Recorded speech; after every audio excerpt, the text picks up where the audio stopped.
Good morning, my brothers and sisters, and happy new month to you. My name is Niyi Adebayo, and I bring greetings to you in the name of our Lord Jesus Christ. Gbogbo ọjọ́, gbogbo oṣù, gbogbo ọdún lọ́dọ̀ Ọlọ́run bákan náà lórí.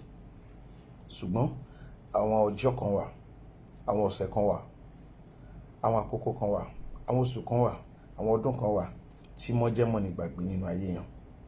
Fún bí àpẹẹrẹ, ọjọ́ kan, ọ̀sẹ̀ kan, ọdún kan, abẹ́ oṣù kan ni Ọlọ́run kó àwọn ọmọ Ísírẹ́lì jáde kúrò ní ilẹ̀ ìsìnrú lẹ́yìn tí wọ́n ti lò ní lé ní irinwó ọdún, wọ́n ti lò more than 400 years.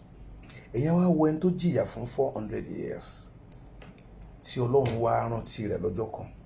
Irú ọjọ́ tó mú jáde kúrò ní ìsìnrú yẹn, ǹjẹ́ yóò gbàgbé irú ọjọ́ náà? Kò lè gbàgbé láíláí. Oluwa wá ní kí n sọ fún ọ wípé oṣù kejì, the month of February 2024, oore mọ́ni gbàgbé kan Ọlọ́run yóò ṣe nínú ayé rẹ̀. Àwọn oore kan wà tí Ọlọ́run yóò ṣe nínú ayé rẹ̀ tí á mú kí oṣù kejì ọdún 2024 kó jẹ́ oṣù tó yàtọ̀ nínú ìtàn ìgbésí ayé rẹ̀. Lórúkọ Jésù, Ọlọ́run yóò ṣe. Mi ò mọ tó ń gba Ọlọ́run gbọ́ fún. Mi ò mọ tó jẹ́ ìrírí rẹ̀.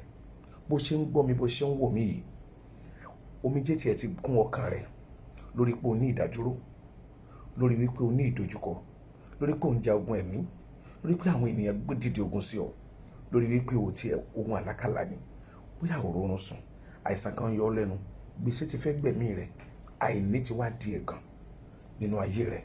O ní àwọn ìlàkọjá tí ó ṣòro fún ènìyàn láti ṣàlàyé. Ojú ọmọ ló ń pa ọ́, ojú ọkọ ni tàbí táyà. Mi ò mọ̀ bóyá nǹkan kan wà tó ń lépa tó ti wá di tíátíá. Oṣù kejì tí ọwọ́ inú rẹ̀ yìí, mo gbàdúrà fún ọ lórúkọ Jésù, oore mọ́ni gbàgbé Olúwa yóò ṣe nínú ayé rẹ̀. Ìrìn àjò tó bá ọkọ̀ lọ tó bá pọ̀ sí padà lórúkọ Jésù ò ní bá wọn lọ. Èyí tó kúrò nínú ilé rẹ̀ tí wàá darí sí mọ́ṣúárì lórúkọ Jésù ò ní bá wọn lọ. Mo gbàdúrà fún ọ wípé bí ogun agbénipa, agbénigbowó, agbénisowó bọ́n ṣe ń jà ràmọ̀ràmọ̀ lórílẹ̀‐èdè wa àti wọ́ àti ìdílé rẹ̀ lórúkọ Jésù, Ọlọ́run yóò pa ọ́ mọ́. Yóò rán àwọn áńgẹ́lì rẹ̀ láti ṣààbò yí ọ ká. Jóòbù, Sátánì ó sọ fọ́lọ́run, Olúwa sọ ti kíyèsí Jóòbù ránṣẹ́ mi, ó ní ìwọ ti sọ gbàyé ká ní òjì àrímú àti ilé rẹ̀ àti ohun gbogbo tó ní. Mo wá gbàdúrà fún ọ from that Job chapter 1 verse number 10 wípé lórúkọ Jésù, Olúwa ṣe ọgbà ààbò yí ọ ká. Ó ṣe yí ilé rẹ̀ ká, ó ṣe yí àwọn ọmọ rẹ̀ ká, ó ṣe yí aya ká, ó ṣe yí ọkọ ká àti ẹ̀gbọ́n àtàbúrò. Ọgbà ààbò Ọlọ́run yí wa ká. Bá a bá rìn lójú pópó, a ò ní bọ́ sọ́wọ́. Nínú ilé wa lọ́sàn-án lóru láàárọ̀, a ò ní bọ́ sọ́wọ́. Nígbà tá a rán mọ́ṣẹ́ tó mọ́ lọ sílé ìwé lórúkọ Jésù, wọn ní mú ròyìn ayọ̀ ìbànújẹ́ bá wa, wọn ní mú ròyìn ìbànújẹ́ bá wa, ìròyìn ayọ̀ la ó gbọ́. Proverbs 25:25 wo ìwé orí kẹẹ̀dọ́gbọ̀n ẹsẹ̀ kẹẹ̀dọ́gbọ̀n, ó ní bí omi tútù sí ọkàn tí òǹgbẹ ń gbẹ, bẹ́ẹ̀ ni ìròyìn ayọ̀ látòkèèrè. Mo gbàdúrà lórúkọ Jésù, ìròyìn ayọ̀ lẹ́ ó gbọ́ látọ̀dọ̀ ọmọ, látọ̀dọ̀ ọ̀rẹ́, látọ̀dọ̀ ẹbí, látọ̀dọ̀ ojúlùmọ̀. Àlàáfíà Kristi yóò sọ wà pẹ̀lú yín. Pábánbárì rẹ̀ lóṣù yìí, oore ọ̀fẹ́ láti bá Ọlọ́run rìn ju tàtẹ̀yìnwá Ọlọ́run fi fún ọ.